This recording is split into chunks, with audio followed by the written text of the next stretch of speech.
How's it going, guys? I'm pulling the Aphrodite. Welcome to Castle-Mania. Whole thing I'm doing here. Hopefully it will work and it'll be really cool. And I need to turn down my volume because that is loud. I don't want to be screaming. But anyway, we're gonna start off playing Castlevania, the original on the Nintendo Entertainment System. Very good game. Very short, and let me start my timer. So, in this game, you are playing as Simon Belmont. For those of you who don't know, Simon Belmont is, the Belmont clan has been tasked with controlling and vanquishing Dracula every 100 or so years.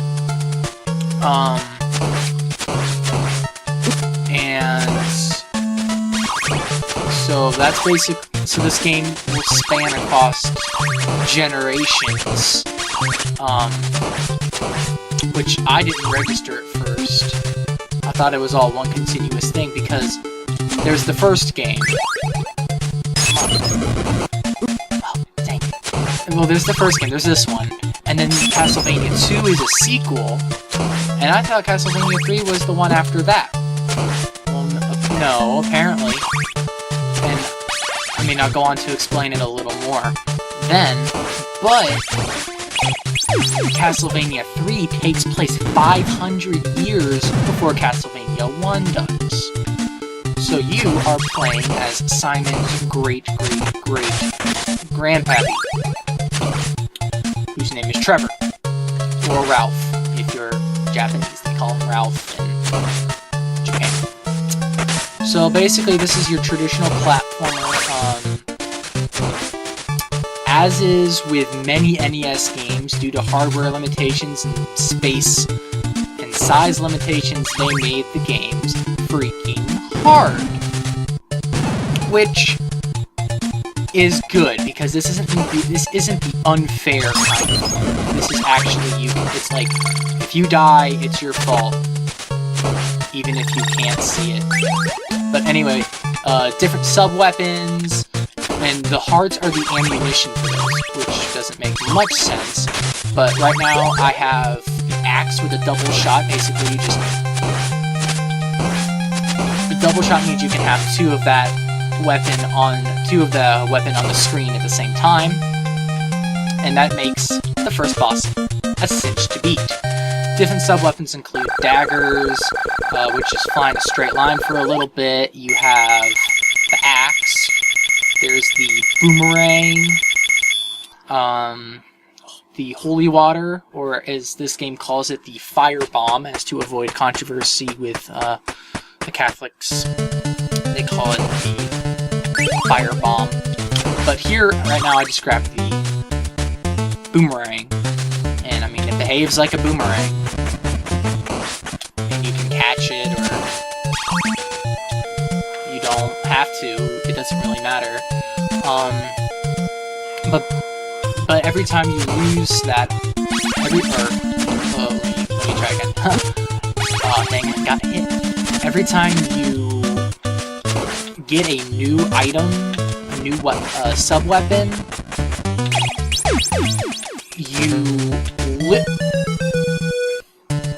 wonderful. You lose any upgrades you may have had, such as the double shot or the triple shot. That's a thing. Oh, I did not know that was a thing. And also you get whip upgrades. One gives you, it doubles the damage you do, and the other one just increases the length you can attack from, so you don't have to get real close to the bad guys. So yeah, that's all the explaining, and most every other Castlevania game plays the exact same way.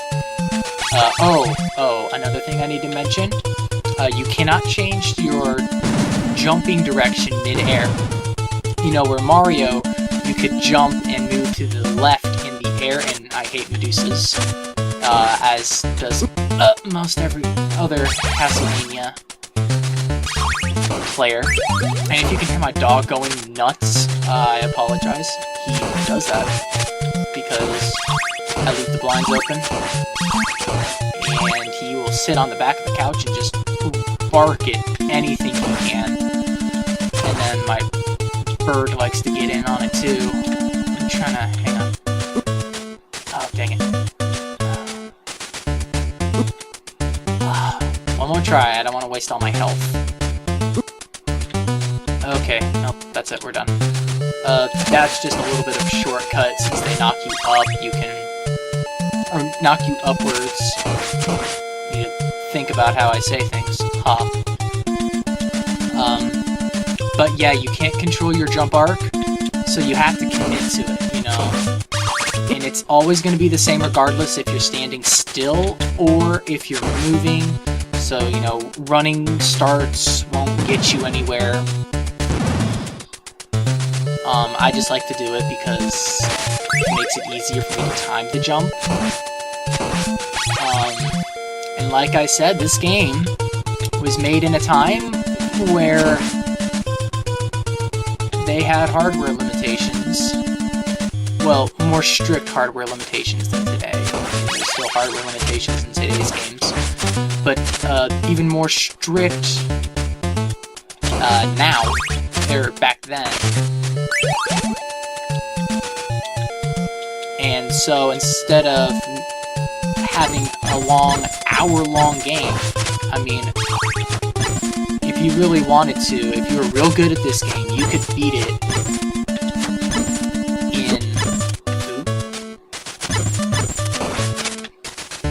it in a half hour. If you feel, ew, there's a little bit of a graphical glitch.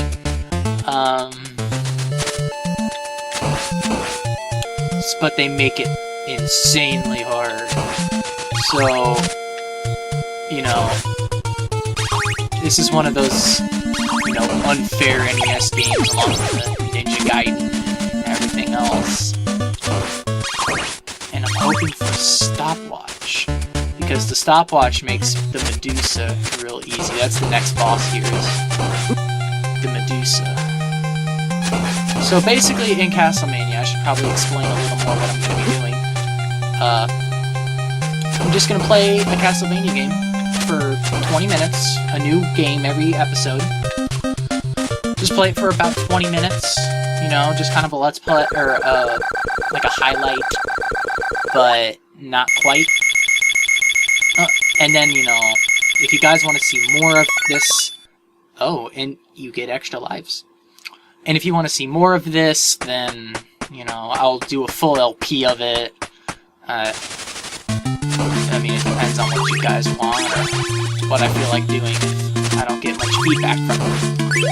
So, this music is, another staple in the Castlevania series is the music.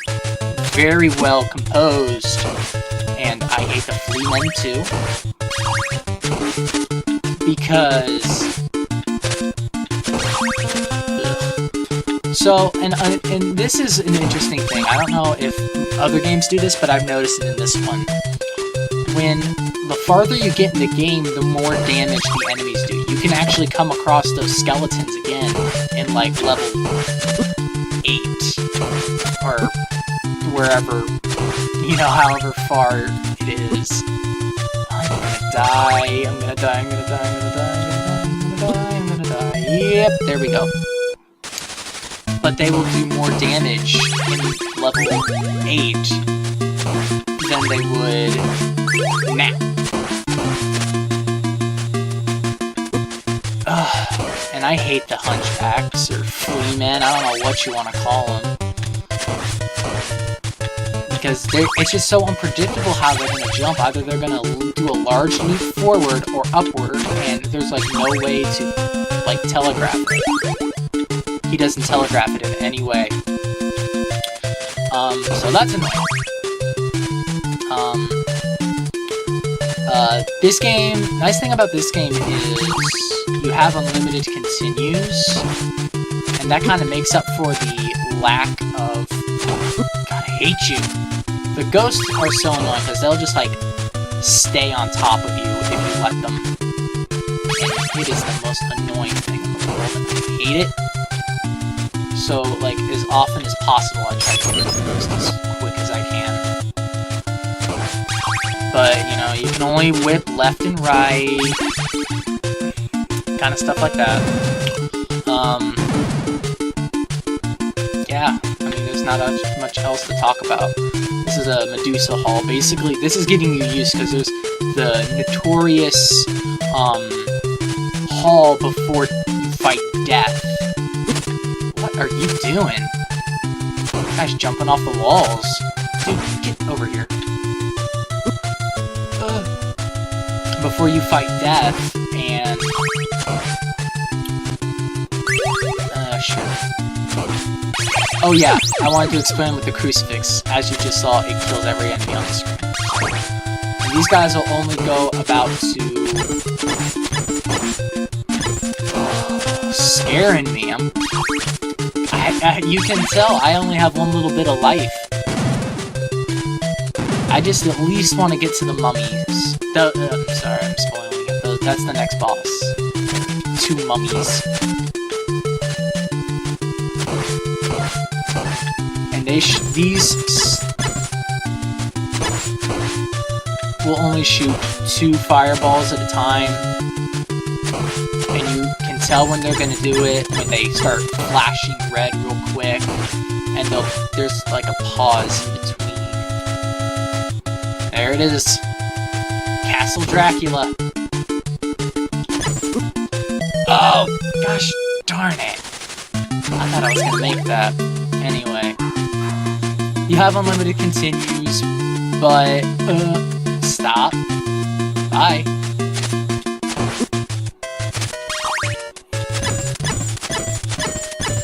I really would like a whip upgrade before I fight the mummies.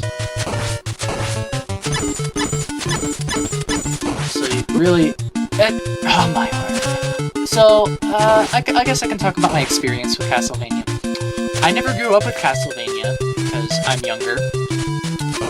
I'm not gonna exactly say how old I am, that's for you guys to figure out.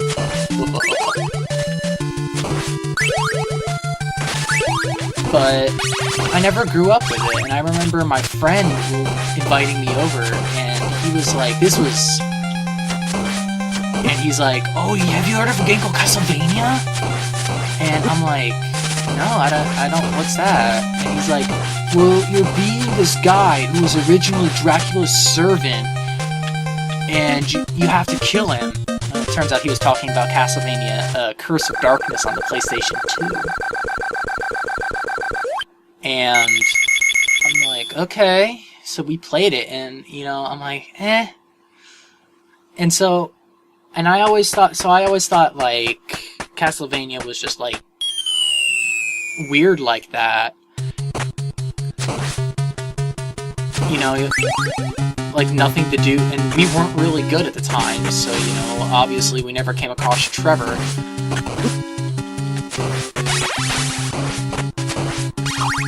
I'm sorry, I'm trying to concentrate this part. It's really hard. This is really hard. We never encountered Trevor, so, you know, I always thought it was, like, swords and stuff, and then I saw in, like, game magazines of, like, specifically Aria of Sorrow is the one I'm thinking of right now. But, you know, fighting giants, and I'm like, okay, you know, it seems interesting and all. But I never really got into it. And then I was searching on a website that had, basically you could play, NES games online. And I saw Castlevania.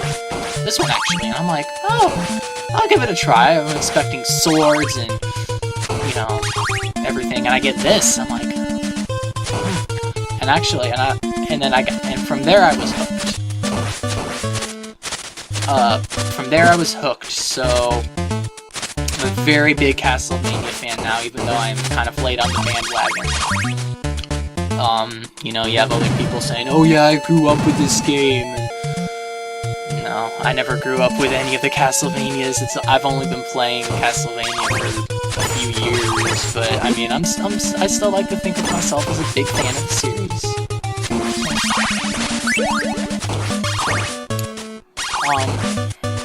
This was my first one, and then I remember I got even more interested in it when I saw Lords of Shadow come out. Okay. Thank God, this is really hard. Need to concentrate. I'm probably gonna die here. And if I do, I'm probably just gonna... Because I cannot find a good strategy. Okay, for the record, I have beaten this game. Like, legit beaten it. You know, even, yeah, I'm playing it on an emulator, but, you know, I'm not gonna use save states or anything. Really, the only place I would use save states is in a game like this if I was doing, like, multiple parts. And since there's no save mechanic, or if I didn't want to worry about passwords or something, I'm just gonna make it easier for the LP, but normally I just play, even though I'm on an emulator, I still play it legit. So, yeah, I have beaten this game, and I'm gonna die again, you stupid... Because you got the little hunchback guy spitting fire at you. I mean, yeah, there's a pork chop, yeah, believe it or not, those meats... they hide meat in the walls. Okay, this whip, that torch, let me use my mouse right here, is always a knife. So, and I've dubbed that little area the unholy shrine of knives. Because I've always just mistakenly grabbed it, not thinking twice. And I've always been screwed over because the knife is, in this game, the worst sub-weapon. So for this guy, you just want to get like that. So maybe I used holy water, I don't know. I'm gonna...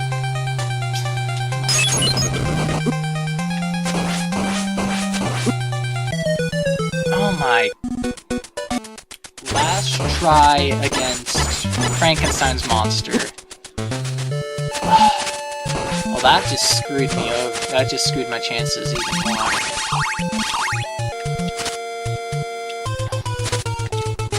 Oh, I'm back jumping.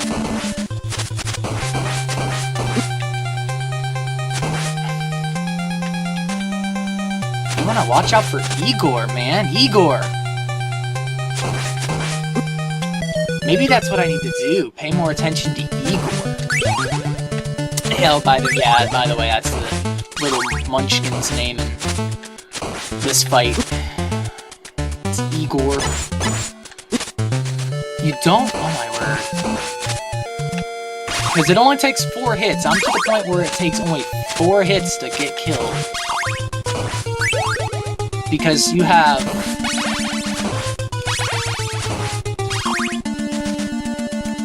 Let's go to the 4th.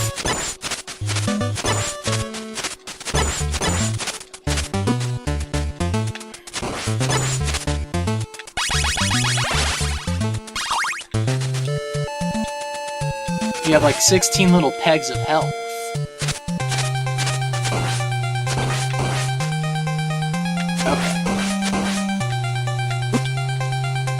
Okay, we're doing good, we're doing good. Okay. Oh, darn it! Oh, man. Oh, well, guys. That's been Castlevania for you. Guys, hope you guys enjoyed this. I know I'm going to enjoy this series a whole lot, so be sure to give me some feedback. And this has been Napoleon the Aphrodite with episode 1 of Castle-Mania. Catch y'all next time.